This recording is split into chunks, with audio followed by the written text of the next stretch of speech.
In India, there's a new star on the political horizon. His name, Rajiv Gandhi!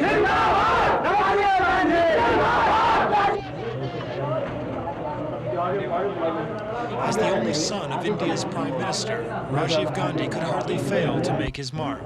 And sure enough, at this recent by-election, he came out a popular winner.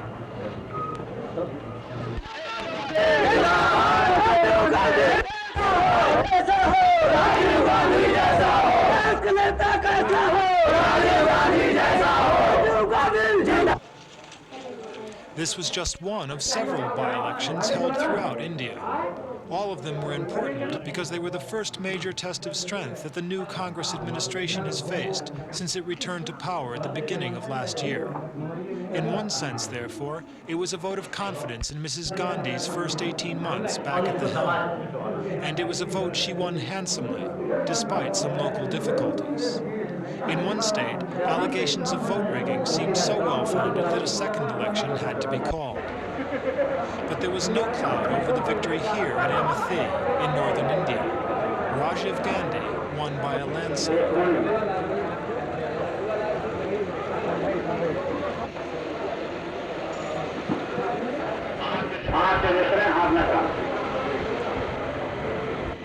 He took the news calmly, the way he takes everything. He knew very well what the pundits were saying, that this was the Gandhi dynasty putting down fresh roots to ensure its survival for another generation. That may well be the truth, but if it is, Rajiv Gandhi is not yet convinced.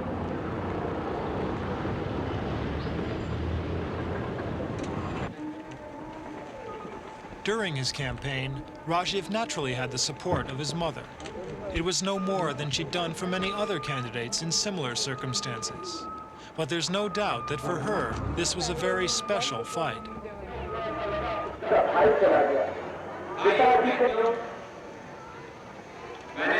Rajiv was a reluctant candidate. But dynasty or no dynasty, Mrs. Gandhi wanted him to win. More than that, she needed him to win.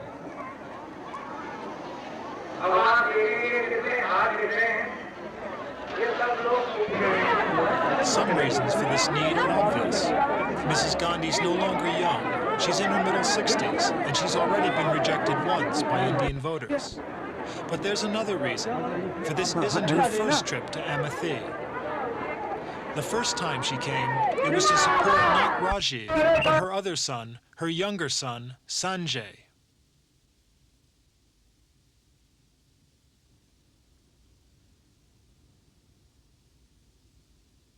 For several crucial years, Sanjay was his mother's right hand. He fizzed with energy and ideas, and he was everywhere, commanding, organizing, inspiring. He held no official title for most of the time, but there's no argument he was the most powerful man in India. Too powerful, said his critics, who blamed him for the cruelties of two breakneck campaigns, family planning and slum clearance. An ambitious car-building scheme also went badly wrong, and in 1977, when his mother was voted out of power, Sanjay, like her, was pursued by government lawyers.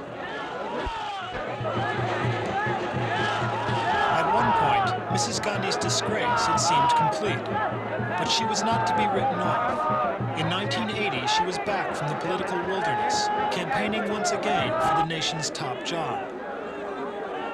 During her years of emergency rule, she'd been roundly condemned for trampling democracy underfoot. But now, such is Indian politics, she was hailed as a savior of the nation, and she won decisively.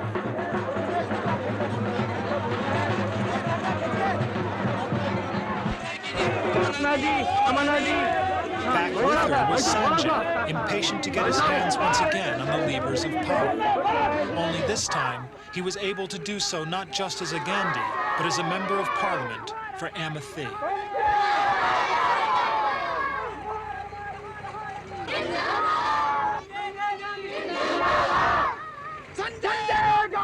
Sanjay had campaigned here 3 years before and failed.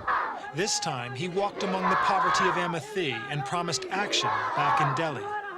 And the villagers knew that if anyone could make those promises come true, it would be him. He never got the chance. 6 months later, he was killed in a plane crash. He was a learner, and he'd been flying too low.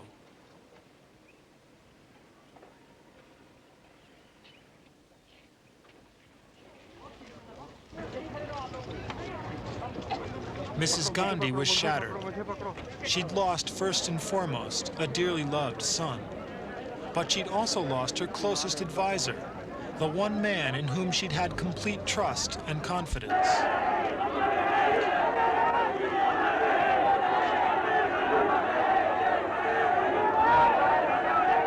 The funeral matched the scale of her grief. For a while, the one question dominating Indian politics was, would she have the strength to continue alone?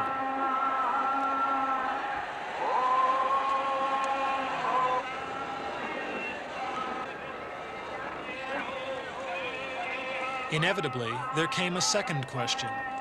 Could Rajiv take up the succession?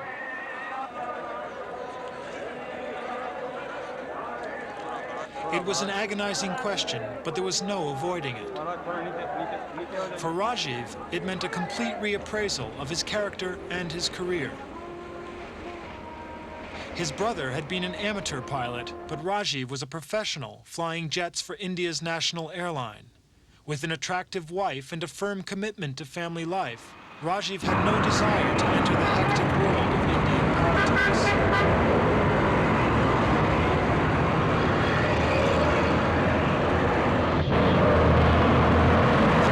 Certainly enough to daunt anyone. India's problems are so immense, it's tempting to believe that only an unconventional activist, like Sanjay Gandhi, could hope to solve them. And lacking his brother's drive, Rajiv held back.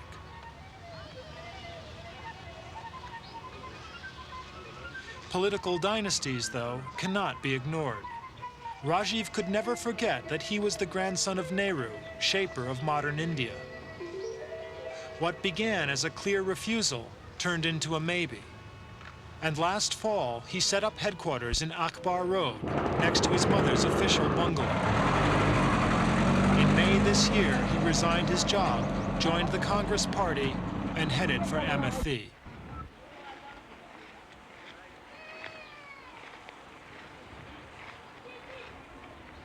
He couldn't have come anywhere better to see the problems of India's countryside. Poverty, underdevelopment, neglect. Over 1 million people live here, mostly farmers and laborers in thatched mud houses. The surrounding land is over 1/3 barren. His coming was announced in advance by posters. A new Gandhi bringing new hope. This is the poorest part of a poor region. Roads are few, transport traditional rather than efficient.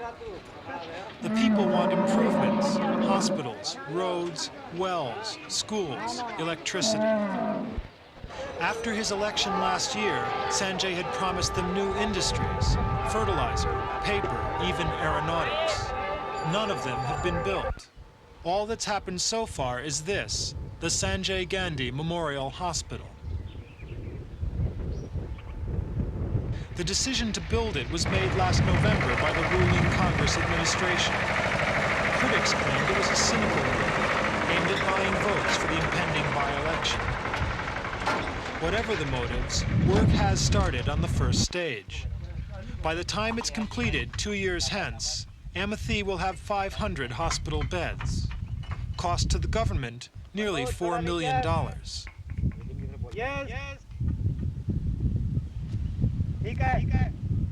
Nobody's saying the hospital won't be welcome, but there are so many other things needed.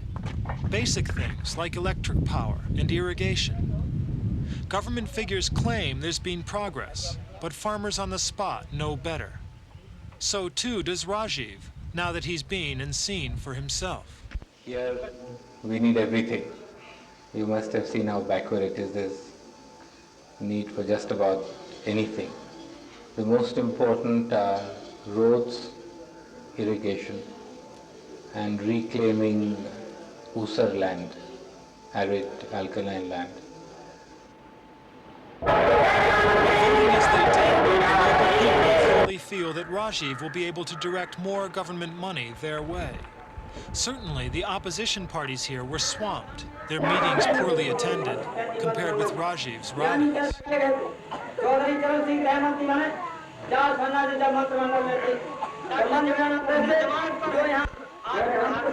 Without a famous name on their side, the opposition based their attacks on the gulf between what had been promised and what had been achieved. It says a lot about Indian politics and about the magic of the Gandhi name that Rajiv was able to defeat the challenge so easily. That was no surprise for his local election team, who'd always known they were on to a winner. Projecting his image had been easy. He's intelligent, hard-working, and free from any taint of scandal. But defining his political beliefs is not so easy, for Rajiv is a politician who's yet to be named. कि हमारे यहाँ बेरारा की polling जो है जहाँ कोई समय वो बैठे हुए हैं कांग्रेस के नाम पे इसमें कभी भी धब्बा नहीं लगने दिया है. His supporters want a personality, someone they hope will have the influence to get things done for them on a practical, local level. But on national policies, Rajiv is unclear. His only firm commitment so far is to fighting bureaucracy. It's not surprising, then, that many political commentators don't agree that Rajiv will be his brother's automatic successor as ruler of India. In their view, he's yet to reveal the substance behind the glamour and prestige of the Gandhi name.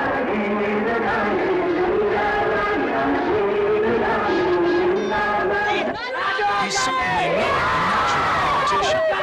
He admits that at first, the chanting crowds embarrassed him.